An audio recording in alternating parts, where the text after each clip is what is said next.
In Saint Lucia, the guiding gun control legislation includes the Firearms Act No. 9 of 2003, with the maximum penalty for unlawful possession of a firearm of 5 to 10 years in prison, and or a fine not exceeding $10,000, with broad discretion for magistrates. Although Section 26 ups the ante for punishment, with possession with intention to injure at $20,000. But amid a 3-year-long spate of unrelenting gun crime, tougher laws may be the order of the day in Saint Lucia as the government goes to Parliament in June and July with the aim to stiffen penalties for those caught with illegal firearms. The government has decided to increase the penalties for gun possession. I think we are going with 10 years or a fine of $30,000 minimum. Guns have been the dominant weapon of choice in the commission of brazen, deadly shootings, as unscrupulous criminals discharge rounds with impunity. Now, come Tuesday, parliamentarians will debate proposed amendments to the Firearms Act.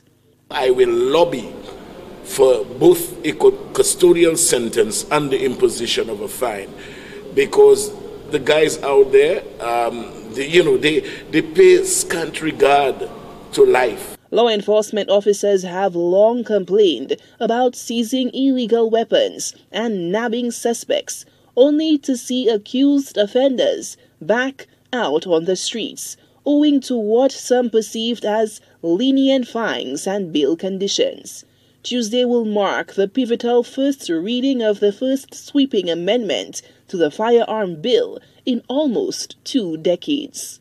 We need to send a very, very strong message out there that gun possession would not be tolerated. It has to be a deterrent, and so the penalties must indicate government seriousness as to dealing with the spate of violence in this country now.